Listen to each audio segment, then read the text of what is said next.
the Angelic Pope.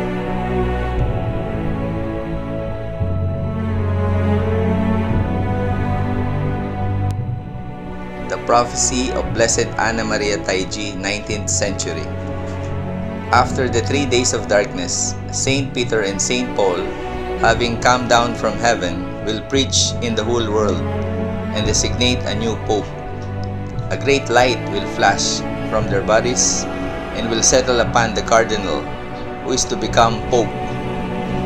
Christianity then will spread throughout the world. He is the Holy Pontiff chosen by God to withstand the storm. Whole nations will come back to the Church and the face of the earth will be renewed. Russia, England, and China will come into the Church. The Prophecy of Abbot Merlin Joachim. After many prolonged sufferings endured by Christians,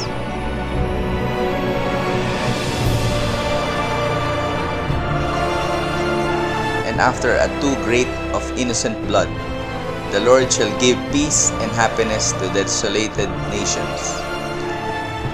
A remarkable Pope will be seated on the pontifical throne under the special protection of the angels. Holy and full of gentleness,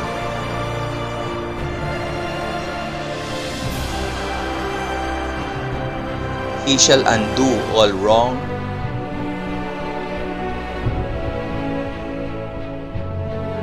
he shall recover the states of the Church and reunite the exiled temporal powers.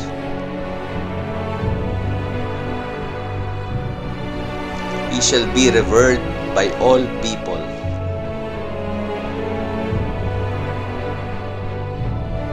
And shall recover the kingdom of Jerusalem.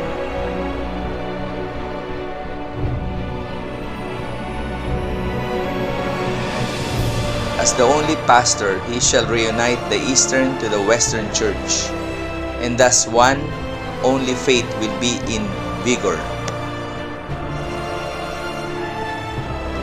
The sanctity of this beneficent pontiff will be so great that the highest potentates shall bow down before his presence.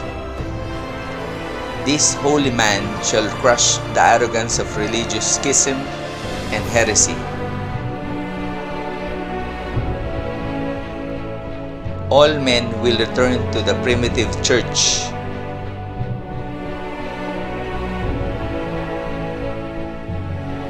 And there shall be one only pastor, one law, one master, humble, modest, and fearing God. The true God of Jews, our Lord Jesus Christ, will make everything prosper beyond all human hope. Because God alone can and will pour down on the wounds of humanity the oily balm of sweetness. The heavens proclaim the glory of God.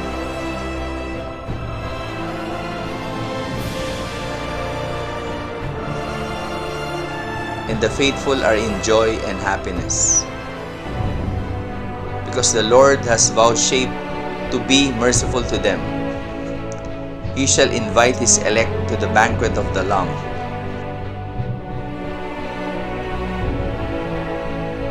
where melodious canticles and harmonious concerts will be heard.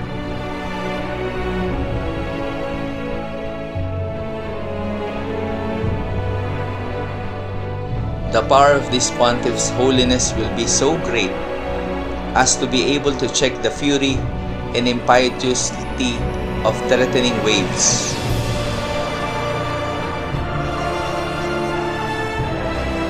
Mountains shall be lowered before him.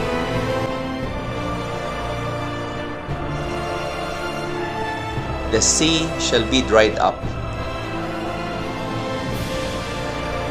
The dead shall be raised. The church shall be reopened and altars erected.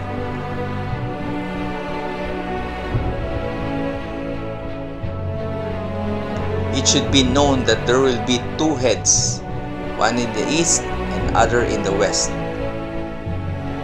This Pope shall break the weapons and scatter the fighting hordes. He will be the joy of God's elect.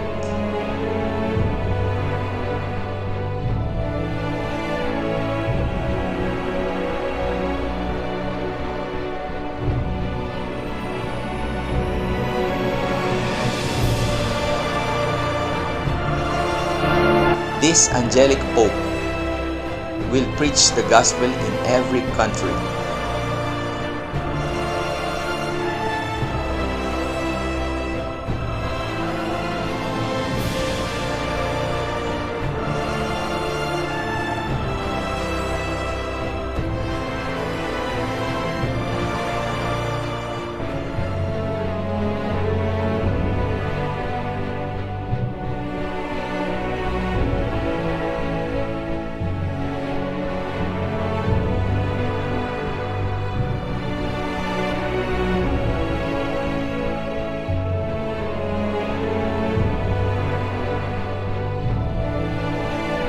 Through his zeal and solicitude, the Greek Church shall be forever reunited to the Catholic Church.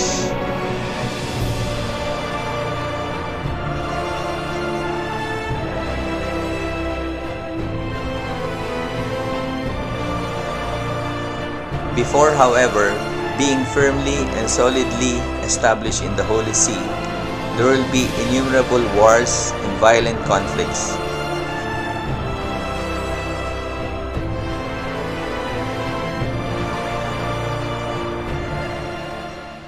During which the sacred throne shall be shaken.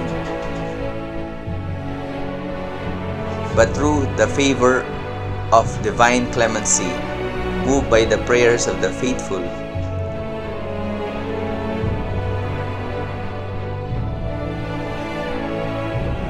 everything will succeed so well that they shall be able to sing hymns of thanksgiving to the glory of the Lord.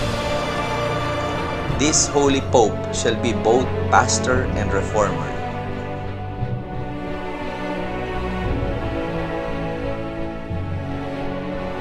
Through him, the east and the west shall be in everlasting accord. The city of Babylon shall then be the head and the guide of the world. Rome, weakened in temporal power, shall forever preserve her spiritual dominion and shall enjoy great peace. During these happy days, the angelic Pope shall be able to address to heaven prayers full of sweetness. The dispersed nation, Jews, shall also enjoy tranquility.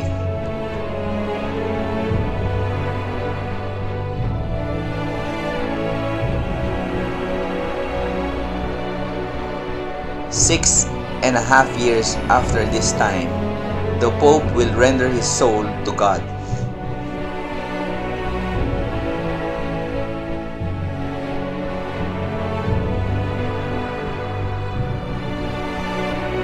The end of his days shall arrive in an arid province, situated between a river and a lake near the mountains.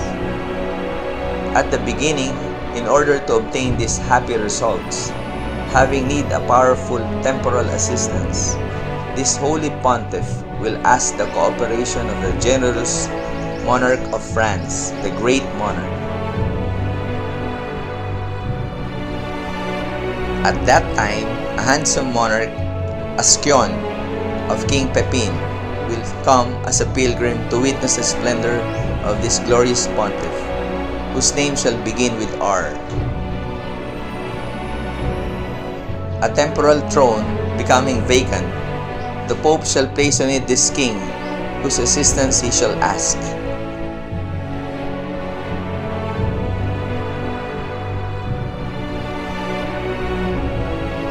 When a monster shall appear to thee in the sky, thou shalt find a ready escape towards the east, and after 9 years thou shalt render thy soul to God. A man of remarkable sanctity will be his successor in the pontifical chair. Through him, God will work so many prodigies that all men shall revere him, and no person will dare to oppose his precepts. He shall not allow the clergy to have many benefices.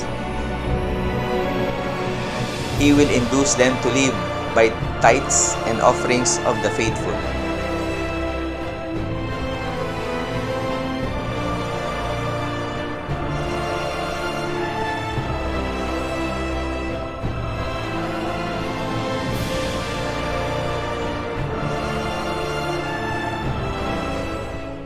He shall interdict pomp in dress,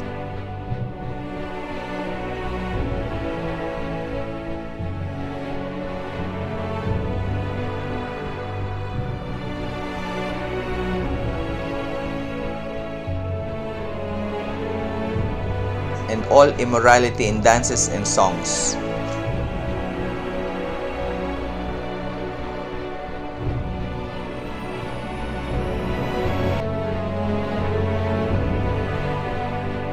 He will preach the gospel in person and exhort all honest ladies to appear in public without any ornaments of gold or precious stones.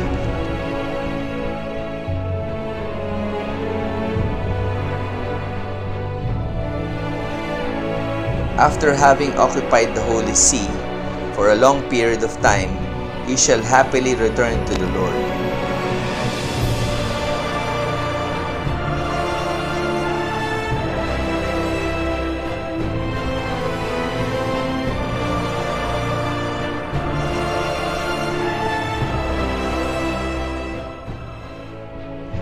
His three immediate successors shall be men of exemplary holiness. One after the other will be models of virtue, and shall work miracles, confirming the teachings of their predecessors.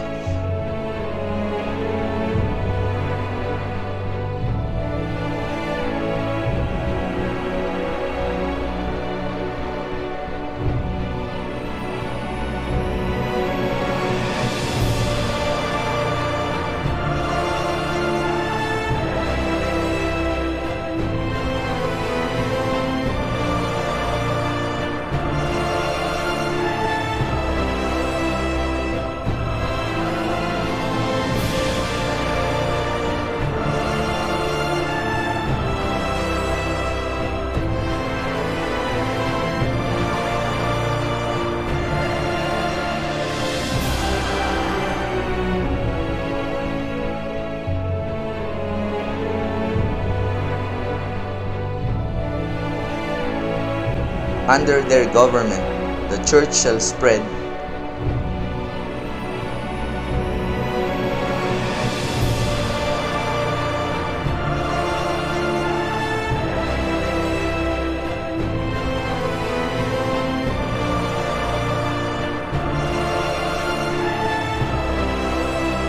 and these popes shall be called the Angelic pastors.